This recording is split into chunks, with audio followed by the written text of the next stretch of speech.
Oasis. Wow, PogChamp. We're recording. Let's take more drugs, because I'm gonna fall asleep. This VOD's actually pretty tilting. This is like trigger warning. Oh, who are you?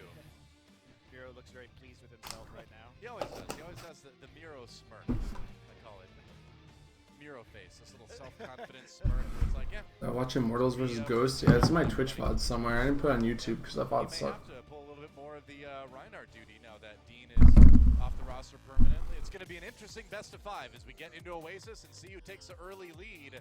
MVP. It's not even about keeping high charge. It's about like getting your ult again. LW Blue, let's get in the game. I get it.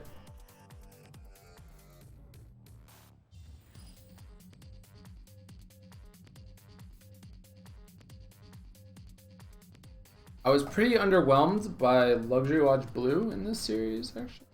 Welcome to the Oasis. I thought Nanohana played like a boss or a flower, whatever we're gonna call him this week. Is it? Yeah. But I felt like Miko was like the biggest liability in the world.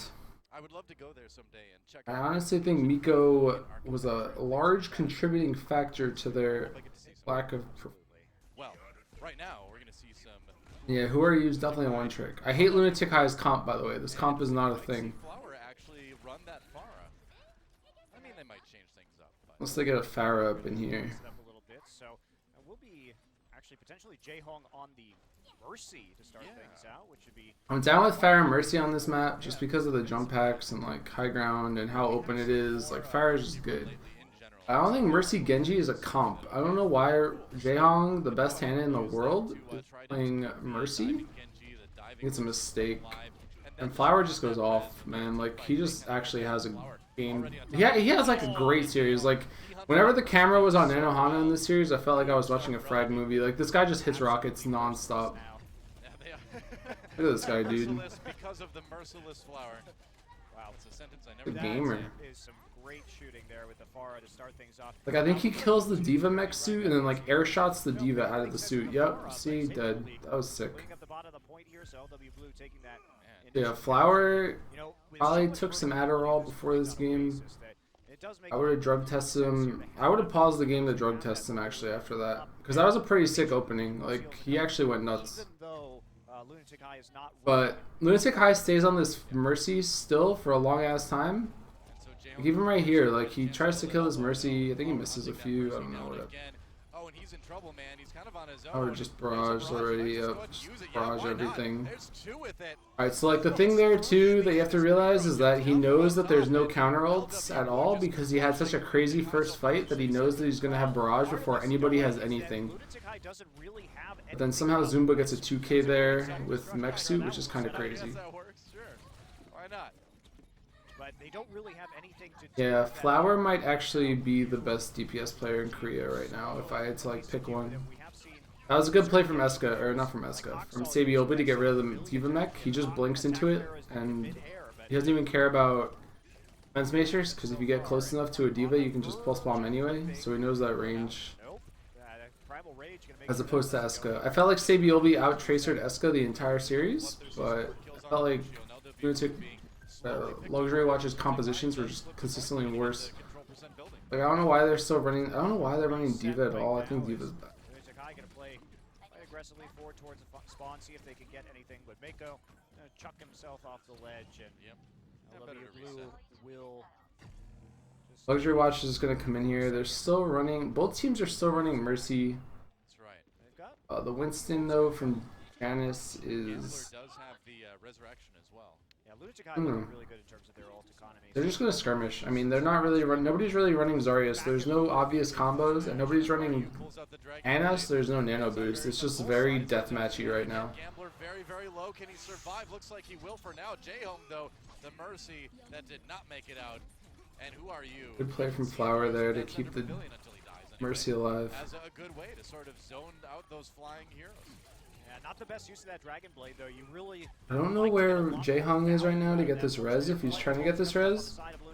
Double self-destruct on top of the Let's pavilion. just self-destruct together.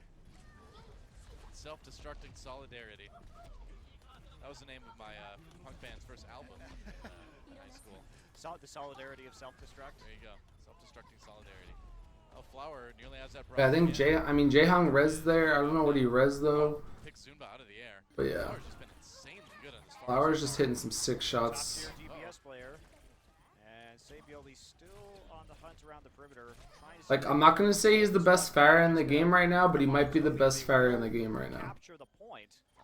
Just based off of his aim. Forget his positioning and all that shit. Like, his aim is insane on this hero. This is some of the best Pharah play I've seen in a while.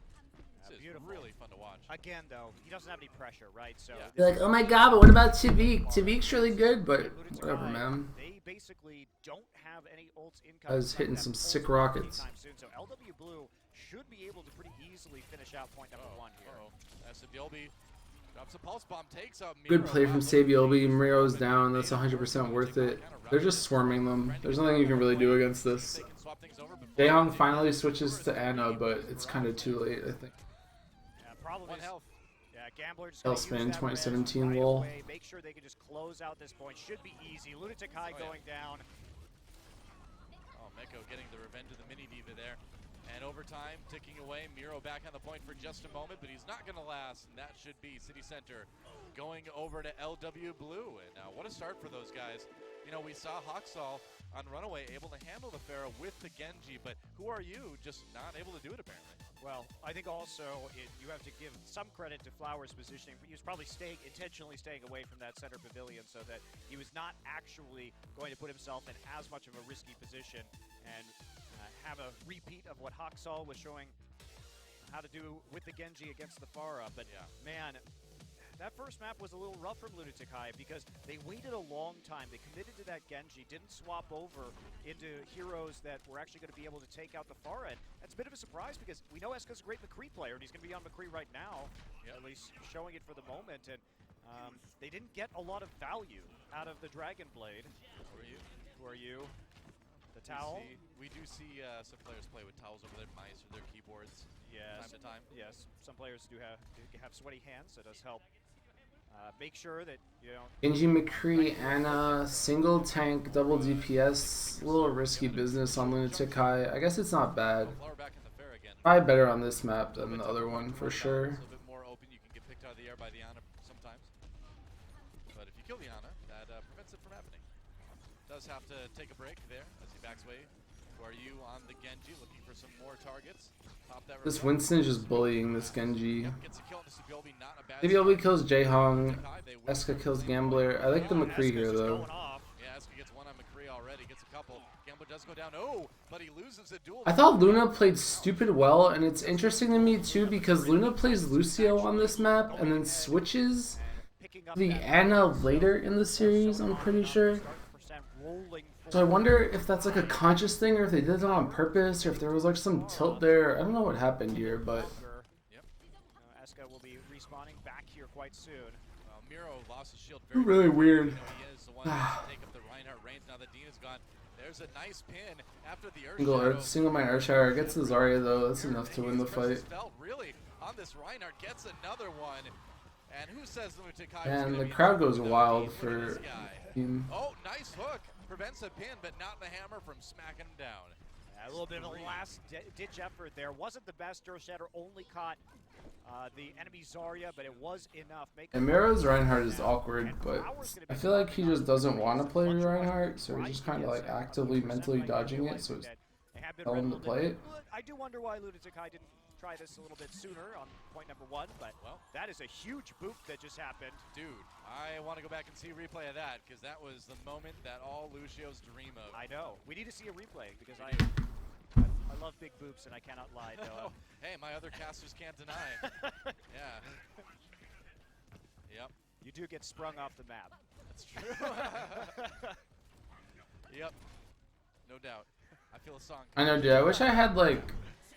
That's not true. I was just saying, I wish I had Lunatic High's problems where there's just too many girls in my DMs. That sounds awful. I think the McCree pick on this map was like 100% why they won. I think Eska's McCree is like super good, or I mean it's consistent.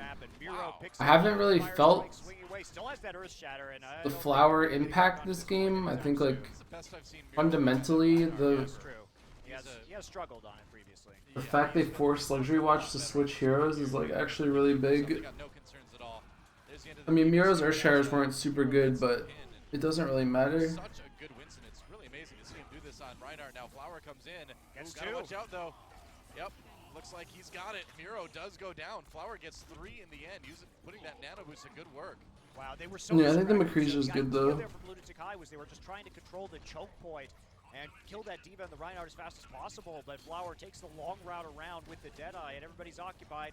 Like Zumba throws out this like desperation, unnecessary graviton, I guess, trying to like keep people off the point, but all he gets is the D.va. A little weird. Goodbye. Hello. Miro just takes a dive in there, comes right back up again. Not Miro, rather. These comps are just awkward though from LW Blue. Like they just need to kill. Like they don't really have the best heroes to get kills with. I guess what I'm trying to say. Like I don't know why they run D.va so much, but they seem to be like in love with it. I think it's garbage. Especially when Zumba's like the best Zarya or one of the better Zaryas, I guess, in Korea. Like running a D.va into him just seems kind of useless. Like I said, maybe a little bit slow within the map itself, but between points, they did adapt. They did try and get something that was going to shut down the Pharah, and were successful in doing so. Yep. Worked out well. So, now we go to Gardens. And see who takes map number 1. And it's going to be a close one. Eska really coming alive on that McCree last map. And Miro showing us that he can absolutely play the Reinhardt. Interesting. Lunatic High going to be going with the same composition that they showed us on the first point, and same thing with LW Blue, really. So very similar styles of play. Everybody joins the fray right here around the fountain, and here comes. But this comp isn't a thing either. Lunatic High should have just stuck with the McCree, and like if it ain't broke, don't fix it. But then they run Mercy with Genji again. Like they went back to the comp they lost with for some reason. I don't know why. Like, I'm sure that they scrimmed or some shit, and there's like some mind games here. But I would have immediately switched to Ana if I'm Jaehong right now. Go Ana, McCree, and just shoot this Flower out of the sky. But instead they like stay, I don't know. Like, I mean, I could talk about this for the rest of this VOD, but moral of the story is this comp isn't good. Like, Mercy damage boosting Winston, like, Genji, like, it's not, I guess, at the end of the day. Like, damage boosted Pharah just destroys Tracer. Like, you actually just get single rocketed. Like, that was literally just one shot, he's dead. And there's nothing you can do about it. Like, he should have switched off Tracer already. And they don't even have a Graviton to warrant the Pulse Bomb, so I'm not really sure what to do. Like, I don't know why they stay on this. It's just really weird. Oh shit, what up, SOCOM14? Thanks for the resub. I really appreciate your support. Thanks a lot, man. Have some fire, not some muffins. Welcome to 2017. But yeah, I would have gone McCree already. Like, damage boost to McCree is actually sick. Like, you can two-shot a Pharah out of the sky, but it doesn't do that. So, like, Nanohana or Flowers just got this pocket Mercy on him the entire game, and he can just like do stuff like this. Like, he doesn't care. He'll just nano. He'll just like solo barrage the enemy Ana or Lucio. It's completely worth it. Hero pool limited? No, not at all. They're just not switching for some reason. They just think that their comp is okay or something. Not even that they're limited. They're just not. I don't know. Mentally, they're not doing it. That was just perfect time, right? So he watches as. Zunba comes up I think Miko might be hero pool limited, but I don't know. Like, he stays on D.va so much in this series, and I hate it. I hate every second of it. I'm surprised TBLB doesn't go for the free kill on the Winston there. Instead, he tries to like go for this cheeky shit, but I'm pretty sure he could have just killed the Winston right there. Not that it really matters, because you see Eska switches finally, but it's way too late. CBLB played really well, though. Like, individually, I think LW Blue has the better players. I think team-wise, Lunatic High definitely show that they're the better team. Like, if you could get Luxury Watch's teamwork on Lunatic High, or Luxury Watch's individual talent on Lunatic High's teamwork, you can make, like, a fucking scary team. But yeah, I don't know. That comp on the last map was Garbo, and that's, like, 100% of the reason why they lost that.